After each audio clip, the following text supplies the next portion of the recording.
नमस्कार महाराष्ट्रातील माझ्या सर्व अभियोग्यताधारक बंधू आणि भगिनींनो, सर्वांना श्री स्वामी समर्थ.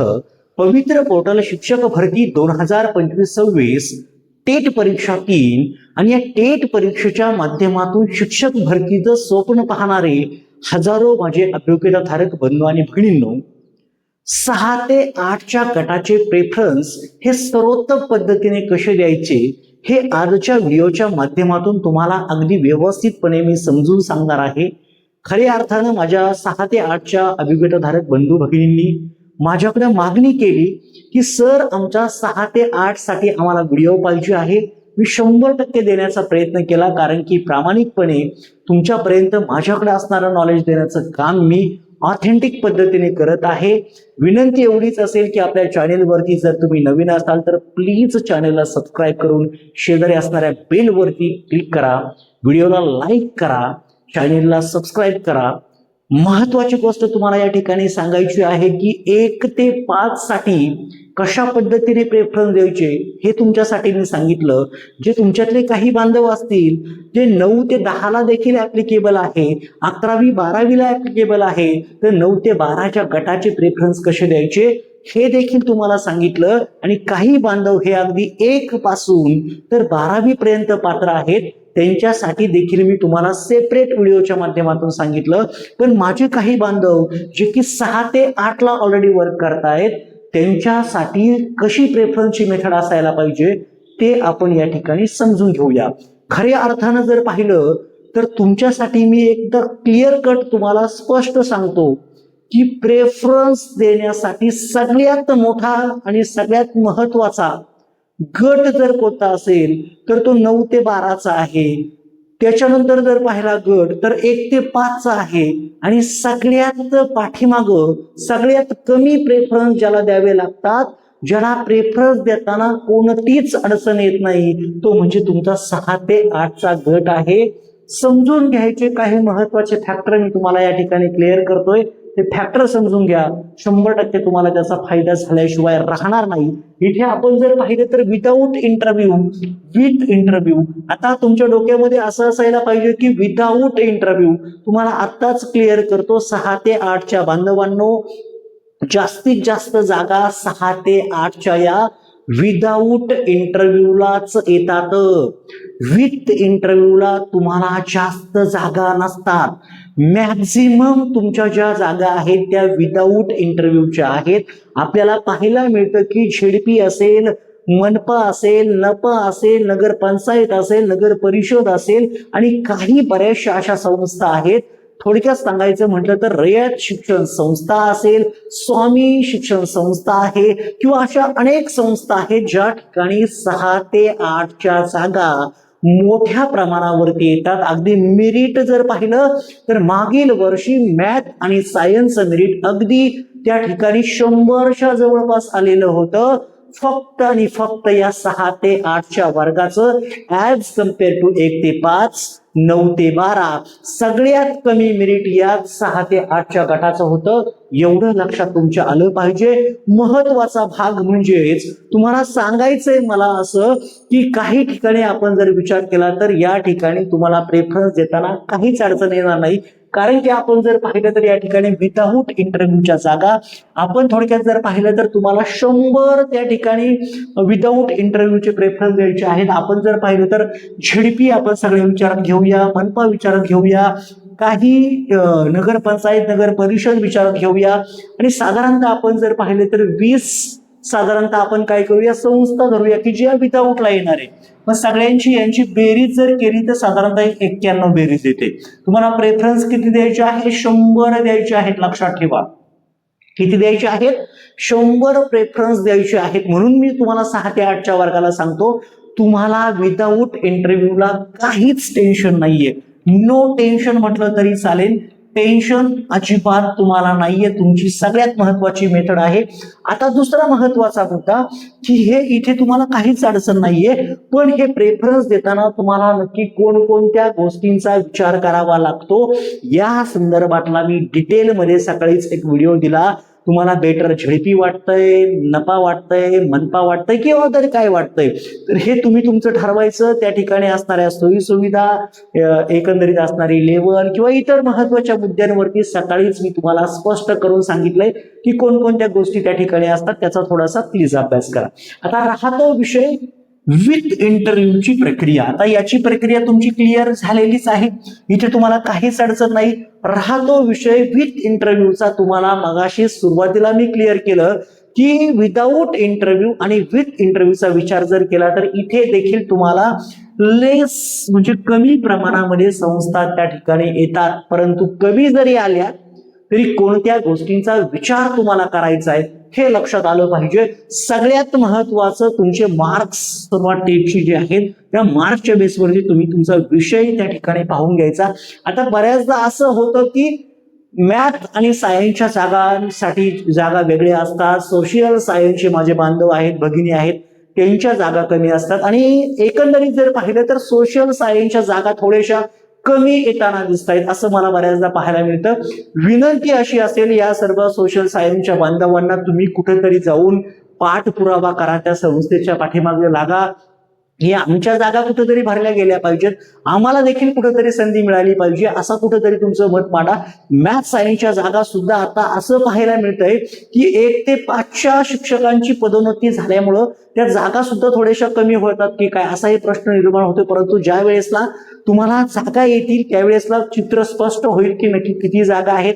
मगाशीच मी तुमच्याशी पुणे जिल्ह्याचं रोस्टर त्या ठिकाणी व्हिडिओच्या माध्यमातून शेअर केलं. तिथे देखील माध्यमिकच्या जागा किंवा तुमच्या ज्या 6 ते 8च्या जागा होत्या त्या देखील पाहायला मिळत आहेत चांगल्या पद्धतीने आणि खूप महत्वाच्या खरं तर गोष्टी आहेत. आणि दुसरी महत्वाची गोष्ट, आदिवासी विभागाची भरती निघते, तिथे देखील तुमच्या 6 ते 8च्या जागा असणार आहेत. सोशल सायन्स पण असेल, तुमच्या मॅथ सायन्सच्या पण असतील, इंग्रजी माध्यमाच्या असतील, लँग्वेज आहे मराठी, हिंदी, इंग्रजी, उर्दू, कन्नड, तेलुगू, गुजराती, या सगळ्या लँग्वेजच्या जागा जशा जशा एरियानुसार आहे. म्हणजे थोडक्यात सांगायचं म्हटलं तर सोलापूरचा विचार केला तर कन्नड माध्यम त्या ठिकाणी जास्त चालतं, त्यानंतर उर्दूच्या देखील त्या ठिकाणी आहे. म्हणजे असं भरपूर ठिकाणी आहे. असं काही तुम्ही काळजी करू घेऊ नका की आमच्या जागा कमी येत आहेत, जागा सर्वांच्या आल्याच पाहिजेत, या मताचा मी आहे. मग इथे आपण पाहूया, सुरुवात करा. तुम्हाला इथे 50 प्रेफरन्स द्यायचे आहेत, पण ही 50 देताना कसे द्यायचे लक्षात ठेवा. तुमचा विषय पाहायचा, तुमच्या विषयानुसार नक्की कोणत्या संस्थेमध्ये जागा किती आहेत ते पाहायचं.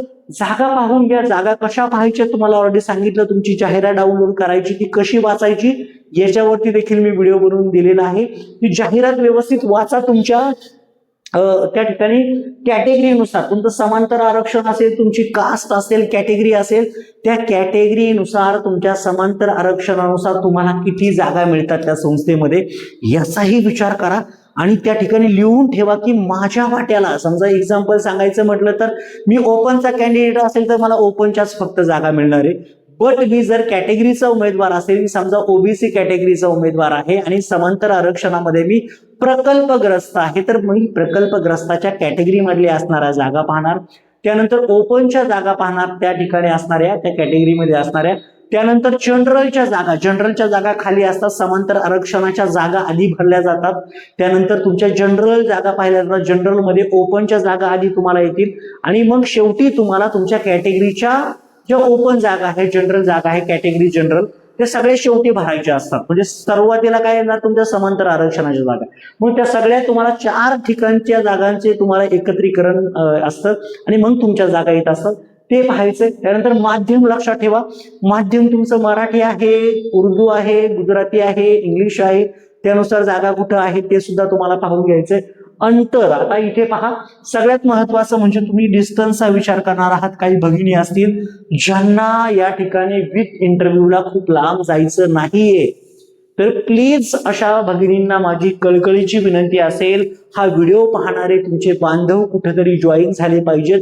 तुम्ही नुसतंच त्या ठिकाणी प्रेफरन्स देऊ नका. तुम्हाला जायचं असेल तरच जा. तुम्हाला मी उदाहरण देखील सांगितलं, मागच्या भरतीमध्ये अगदी नागपूरची माझी एक भगिनी होती, तिचा इंटरव्ह्यू होता अहिल्यानगरमध्ये आणि तिने 2-3 वेळा कॉल केला की सर मी काय करू, नक्की मला इंटरव्ह्यू द्यायला जायचंय पण घरचे म्हणतात एवढ्या लांब आपण काय जाऊ शकत नाही, तुला जवळची संस्था येणं अपेक्षित होतं. त्यांना त्यावेळेसला माहिती नव्हतं खरं तर, पण आता सांगतो तुम्हाला जिथे जॉब करायचा आहे तिथल्याच जागा द्या प्लीज.